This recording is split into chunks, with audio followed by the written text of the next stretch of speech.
जय मसीह। Present practice channel में आप सब लोगों का स्वागत है। आज हम लोग एक स्त्री के बारे में देखेंगे। यदि हमारे जीवन में यदि किसी के द्वारा या हमारे परिवार के द्वारा यदि कुछ समस्याएं आ जाती है जिसके कारण हमें जो बहुत बड़ा कष्ट सहना पड़ सकता है, लेकिन उस समय हम कैसे उस समस्या से पार हो सकते हैं, एक स्त्री से हम लोग सीखेंगे कि एक बाइबल में ऐसी स्त्री है कि जो उसका पति का गलती करने के कारण वो उसका पति को मृत्यु दंड मिलने वाला था, लेकिन वो कैसे अपनी बुद्धिमती के कारण अपने अपने जो माइंड को यूज करके कैसे उसने अपने परिवार को, अपने घर को, अपने पति को भी बचा लिया। पहला शमूएल 25 का 28 से लेकर के 31 में ऐसा लिखा हुआ है, मेरा प्रभु यहोवा की ओर से लड़ता है और जन्म भर तुझ में कोई बुराई नहीं पाई जाएगी।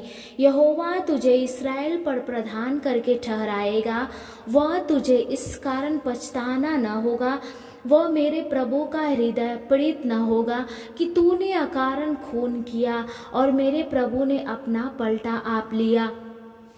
अबीगैल ने न केवल अपने आप की रक्षा की, वरन इसमें भी होशियारी थी कि उसके कारण दूसरों पर दाग न लगे, इसलिए वह बुद्धिमान स्त्री थी। दाऊद के बारे में अबीगल को एक प्रगटीकरण था और उसने उस पर विश्वास भी किया। उसने यह सोचा कि अपने ऊपर भविष्य में राज करने वाले अगुए के पर कोई दोष न लगे।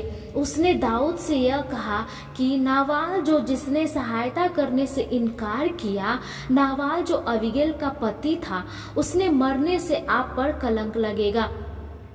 उसको खुद अपने अगुए का ख्याल था। कुछ लोग अगुए गिरने का कारण बनेंगे और फिर उसे लेकर उन्हें बदनाम भी करते हैं। क्या अगुए के प्रति मुझे ख्याल है या मैं छल की दृष्टि से इस ताक में हूँ कि वह कब गिरेगा? क्या वे कभी गलत नहीं करेंगे? तब मैं बताऊंगा। हाथी के लिए एक समय है तो बिल्ली का भी समय आएगा। यह विचार कितना बुरा है जो इंसान में पाया जाता है।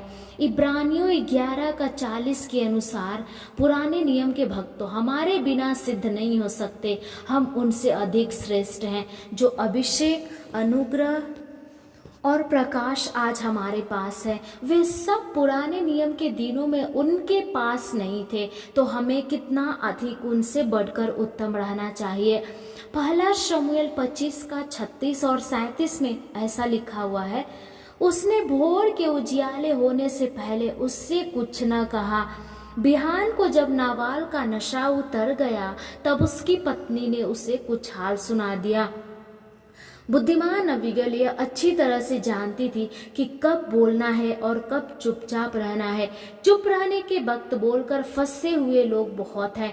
75% लोग इस प्रकार के होते हैं जो उचित समय पर उचित व्यक्ति को सही शब्दों को सुनाते हैं। वे भविष्यवक्ता हैं। कुछ लोग किसी एक व्यक्ति से कहने वाली बातों को और दूसरों से जानकर कहते रहते हैं। पौलुस के इस वाक्य का मेरा यही बताना है कि मैं यह चाहता हूं कि सब कोई नबूवत करे। प्रतिदिन हम इस रीति से भविष्यवाणी कर सकते हैं। पहला शमूएल 25 का 41 और 42 में ऐसा लिखा हुआ है, तब वो उठी और मुंह के बल भूमि पर गिर दंडवत करके कहा, तेरी दासी अपने प्रभु के सेवकों के चरण धोने के लिए लौंडी बने। तब अबीगैल फुर्ती से उठी और गधे पर चढ़ी और उसकी 5 सहेलियां उसके पीछे पीछे हो ली। परमेश्वर ने नाबाल को मारा, इसलिए नाबाल मर गया। न तो दाऊद और न अबीगैल ने उसे मारा। अब अबीगैल विधवा हो गई थी।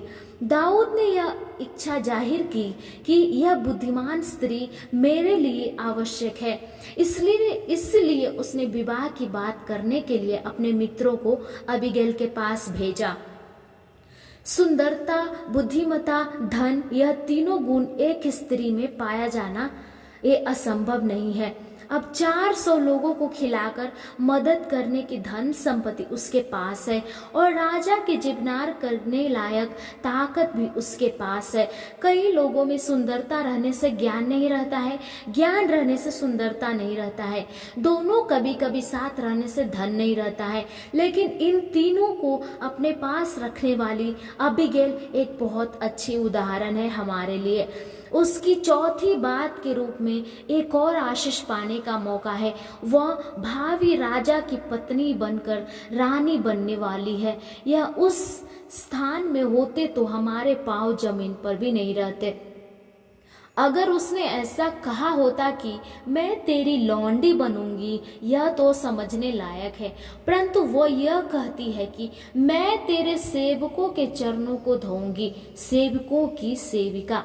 नए नियम में पवित्र शास्त्र के लोगों को चरणों को धोना सेविका पद की योग्यता है।